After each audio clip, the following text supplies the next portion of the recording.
고등수학 개념 강의 첫 단어는 집합과 부분집합입니다. 먼저 집합의 뜻과 표현에 대해서 알아보겠습니다.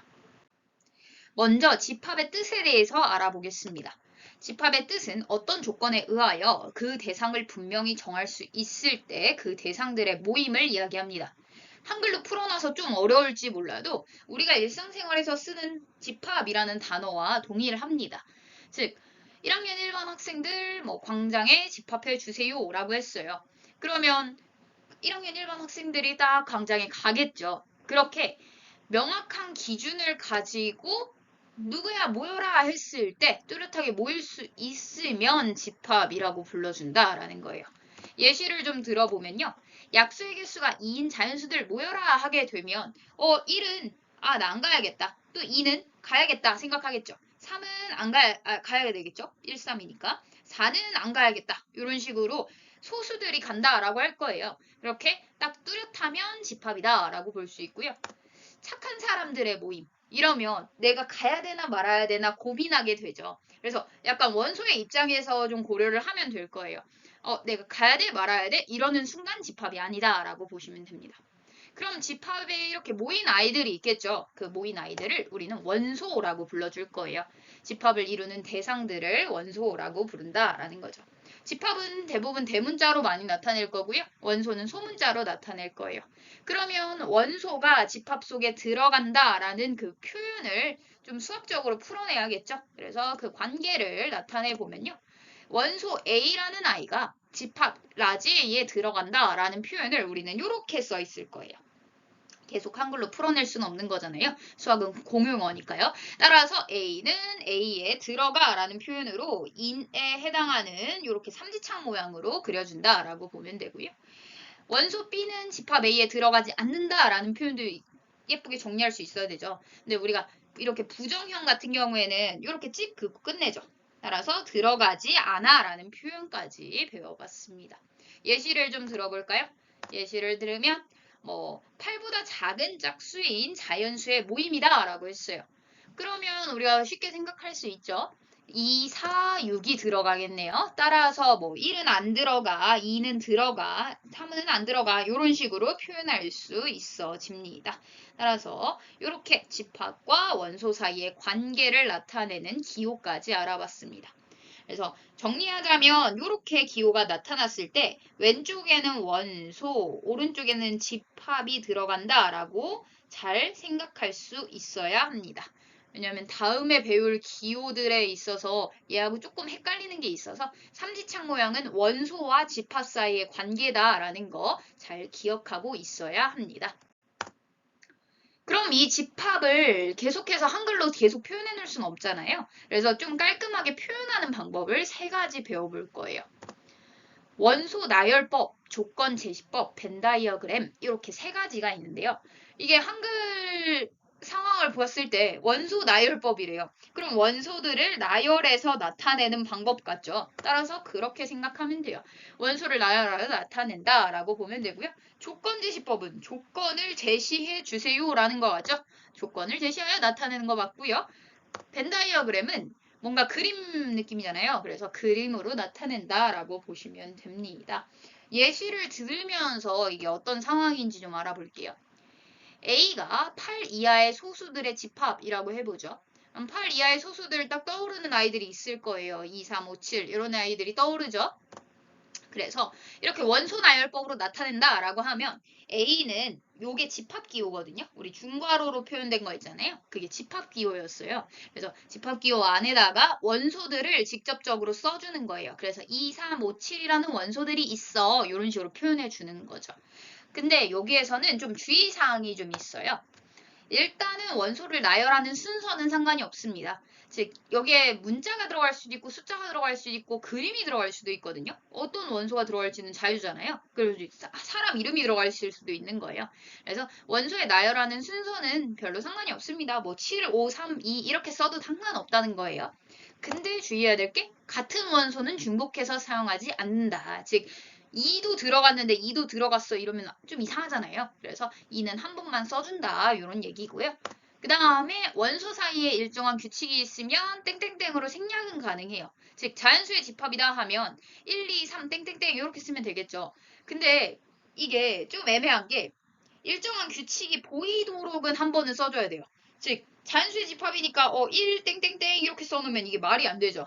이게 어떤 아이들이 들어갔는지 우리가 명확하게 판단할 수가 없잖아요. 그래서 좀 규칙이 보이도록 써주는 게 좋다라는 거죠. 따라서 이렇게 살펴볼 수 있고 다음으로 조건제시법으로 나타내보면요.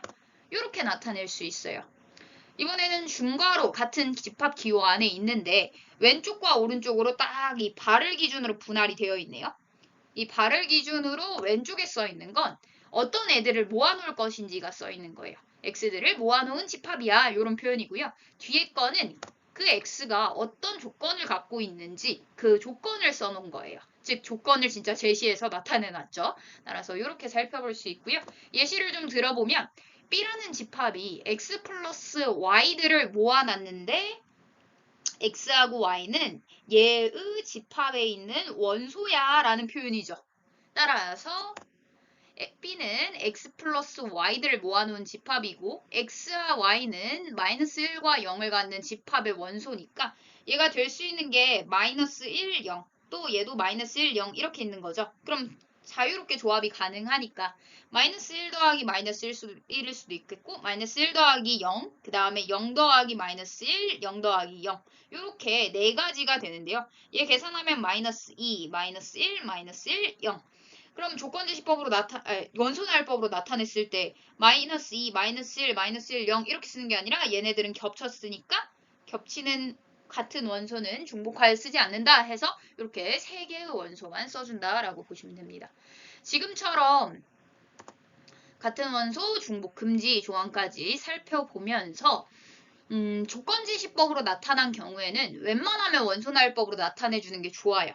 그래야 이런 원소가 들어있구나 라고 바로바로 직시할 수 있잖아요. 그래서 웬만하면 원소날법으로 나타내주는 습관을 갖는 게 좋습니다. 마지막으로 벤 다이어그램은 이렇게 표현한 거예요. A라는 집합 이름이 여기에 이렇게 동그라미 위에 써 있을 거고요. 그 다음에 원소들을 그냥 막 나타낼 거예요. 이렇게 2, 3, 5, 7이라는 원소가 있어 라는 거죠.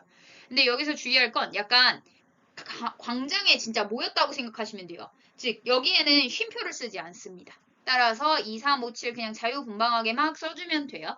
따라서 이렇게 벤 다이어그램까지 집합을 표현해 보았습니다.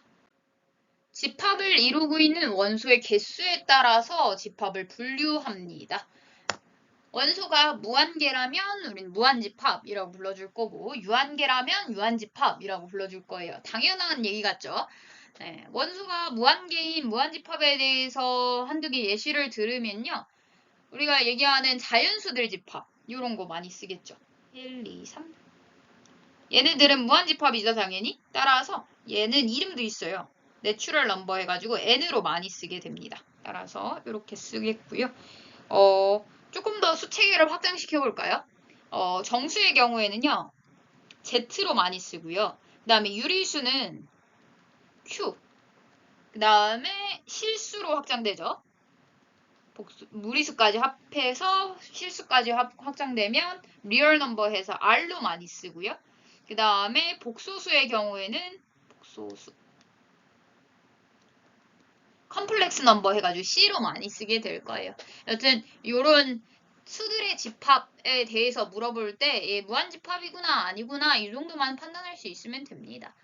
일단 원소가 유한계인 집합의 경우에는 우리가 개수를 정확하게 말할 수 있다는 거잖아요. 그래서 그 개수를 뜻하는 기호를 배워볼 겁니다. 이건 좀 당연한 게 n 한 다음에 괄호치고 a 써줄 거거든요.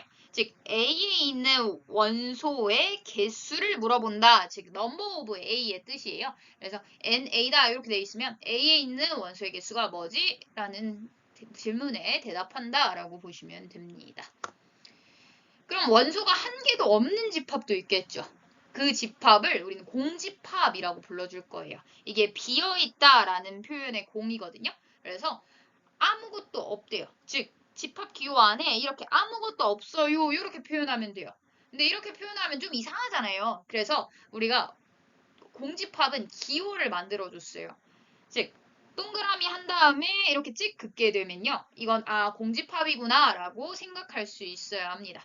그래서 정리를 해보면 넘버 오브 공집합 했으니까 공집합에 있는 원소의 개수가 몇 개입니까? 라는 질문이 되겠고 걔는 0개입니다 라고 대답해 줄 수 있겠죠. 근데 여기서 좀 주의사항이 있어요. 여기서부터 약간 장난치는 느낌인데요. 만약에 이런 집합이 나왔다고 할게요. 이렇게 공집합 기호가 집합 기호 안에 들어가 있어요. 그럼 이걸 어떻게 해석을 해야 되냐면 우리가 여기다가 아무거나 넣을 수 있잖아요. 뭐 숫자가 들어갈 수도 있고요. 뭐 별표가 들어갈 수도 있는 거죠. 그럼 별표라는 집합인 거잖아요. 별표라는 원소가 있는 집합. 얘도 똑같아요. 공집합 기호가 안에 들어가는 순간 공집합 기호의 모양의 그림이 원소인 집합이다라고 생각하시면 돼요. 그래서 이런 상황인 거죠. 공집합 기호 모양의 그림이 안에 원소로서 존재하니까 얘는 집합의 원소의 개수를 물어봤을 때 1개입니다 라고 대답을 해주셔야 되고요. 그 다음에 공집합은 아무것도 없어요 라고 표현이 될 거니까 얘하고 얘하고는 다르다 라고 생각할 수 있어야 된다는 거죠. 따라서 여기까지 집합의 분류를 알아봤습니다.